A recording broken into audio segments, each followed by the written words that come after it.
When people talk about New York City in the 1970s, they usually mention crime, bankruptcy, and decay. But few truly understand what life was like in the neighborhoods that suffered the most. These were places where buildings burned every night, where entire blocks stood abandoned, where poverty crushed families generation after generation. These are the top 5 poorest neighborhoods of 1970s New York City, and the reality will shock you. In the 1970s, East New York was a neighborhood that the rest of the city had simply forgotten. Located in the eastern corner of Brooklyn, it had once been a working-class community of modest homes and small businesses. By the middle of the decade, it looked like a war zone. The transformation happened gradually, then all at once. White flight emptied entire blocks as families fled to the suburbs. The manufacturing jobs that had sustained the community disappeared overseas. Property values collapsed so dramatically that landlords could not sell their buildings at any price. Rather than pay taxes on worthless real estate, many simply walked away. What remained was a landscape of abandonment. Vacant lots covered 20% of the neighborhood. Buildings stood empty with their windows broken and their doors kicked in. Drug dealers and homeless populations moved into the shells of former homes. The city collected few taxes and provided fewer services. Garbage piled on. Corners. Streetlights went dark and stayed dark. For the families who could not afford to leave, daily life became a struggle for survival. Children walked to school past burned-out buildings and through territories controlled by street gangs. Parents worked multiple jobs for wages that could not keep up with inflation. The unemployment rate climbed past 20% and kept climbing. East New York became a cautionary tale about what happened when institutions abandoned a community. The real estate industry had extracted what value it could and left. The city government had written off the neighborhood as unsalvageable.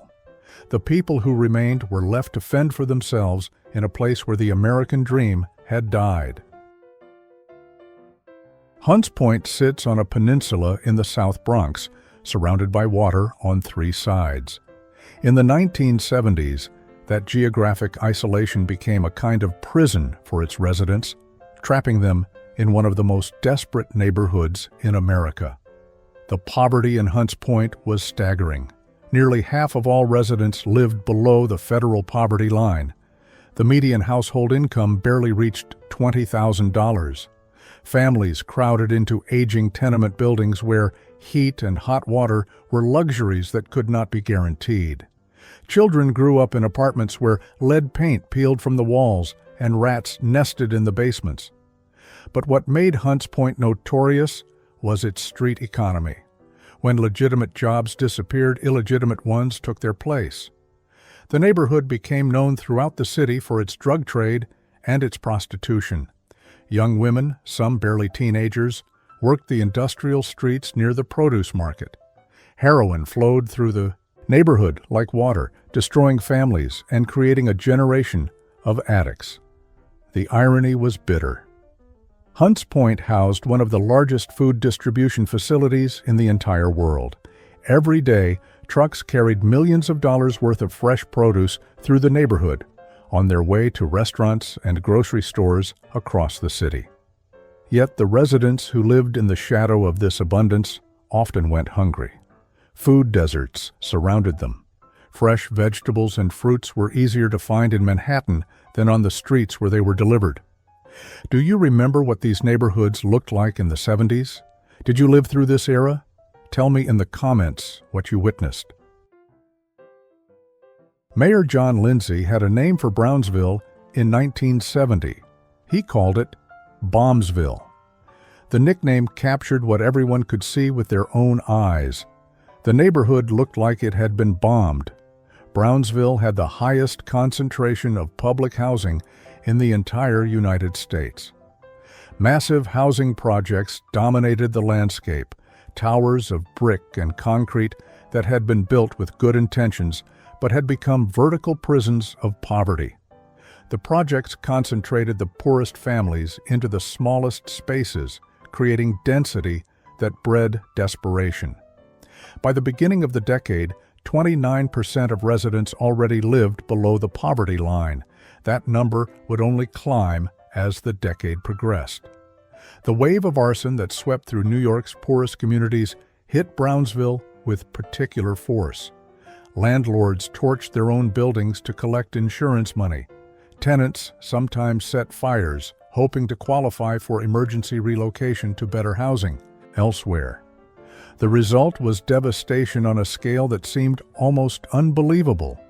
Block after block of burned-out shells, streets where only one or two buildings still stood among acres of rubble. Children playing in vacant lots that had once held apartment buildings. The city reduced trash collection from 6 times per week to twice per week, and residents responded by setting garbage bags on fire in protest. Crime in Brownsville reached levels that seemed apocalyptic. The 73rd Precinct, which covered the neighborhood, became one of the most dangerous assignments in the entire police department. Gang violence erupted constantly. Shootings and stabbings became so common that residents learned to drop to the floor at the sound of gunfire without thinking. The incarceration rate would eventually reach 3 times the city average. Yet even in Brownsville, community survived. Churches provided food and shelter. Block associations formed to fight back against the decay. Neighbors watched out for each other because no one else would. The bonds of community became the only safety net that actually worked.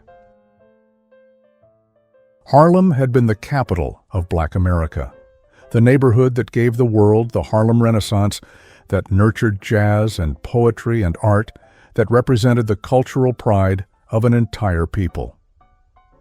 In the 1970s, Harlem became a symbol of how completely a great neighborhood could fall. The statistics told a story of collapse. Between 1970 and 1980, Frederick Douglass Boulevard between 110th Street and 125th Street lost 42% of its population and 23% of its housing stock. In just 2 years, from 1976 to 1978, Central Harlem lost almost 1/3 of its total population. East Harlem lost 27%. The abandonment of housing reached the point where the city government ended up owning 65% of all buildings in Harlem by 1987.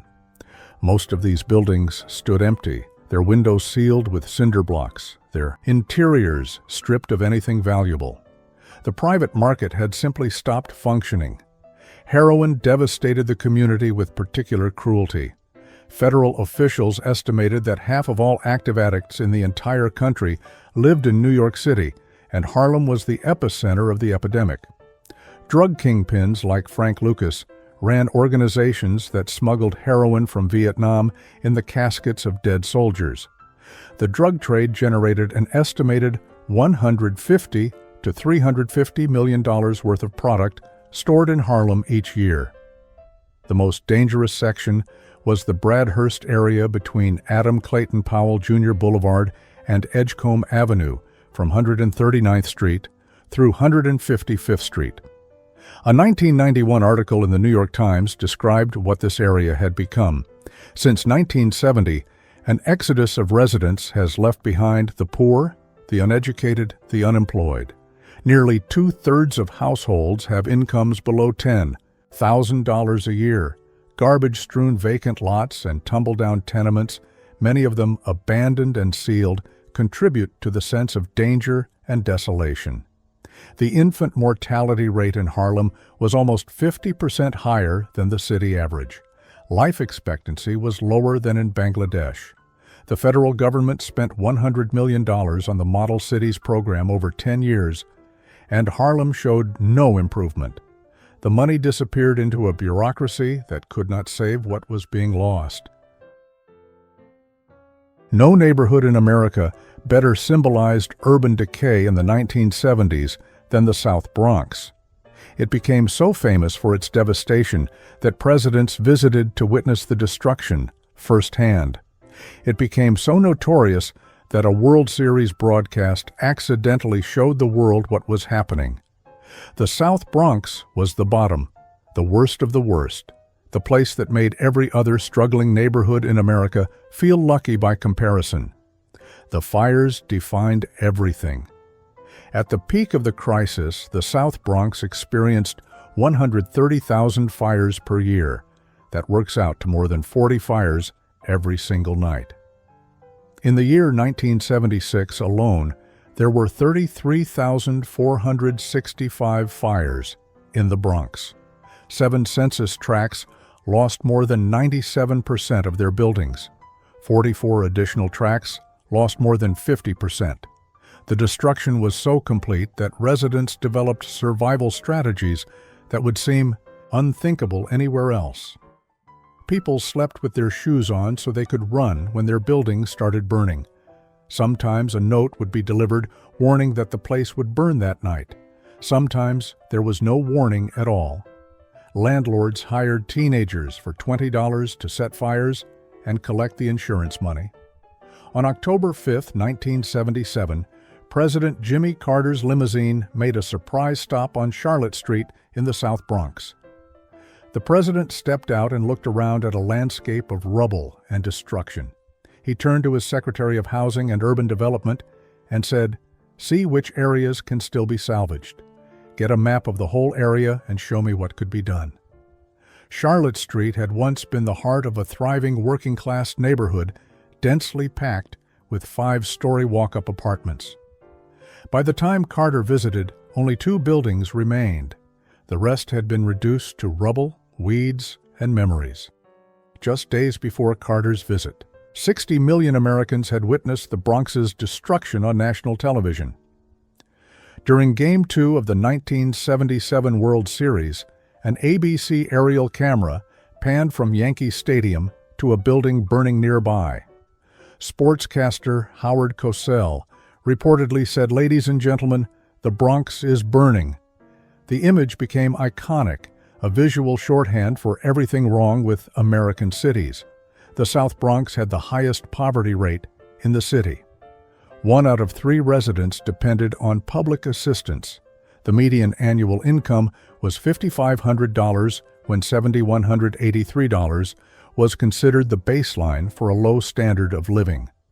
Drug addiction and drug-related deaths ran twice as high as the city average.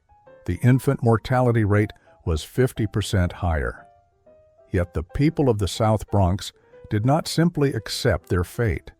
Community organizations formed with names like the Mid-Bronx Desperados, Banana Kelly, and the People's Development Corporation. These groups of ordinary residents decided that if the government would not save their neighborhood, they would save it themselves. They learned construction skills, rehabilitated abandoned buildings, and slowly began to rebuild what had been destroyed. The motto was simple: do not move, improve. It became a battle cry for a community that refused to die. These 5 neighborhoods represented the worst of what 1970s New York had to offer. Places where the American system simply failed, where poverty became permanent, where buildings burned while firefighters were laid off, where children grew up surrounded by rubble and danger. But these neighborhoods also produced something remarkable. They produced survivors. If you lived through this era, I want to hear your story. What do you remember about these neighborhoods? What did your family experience? Share your memories in the comments.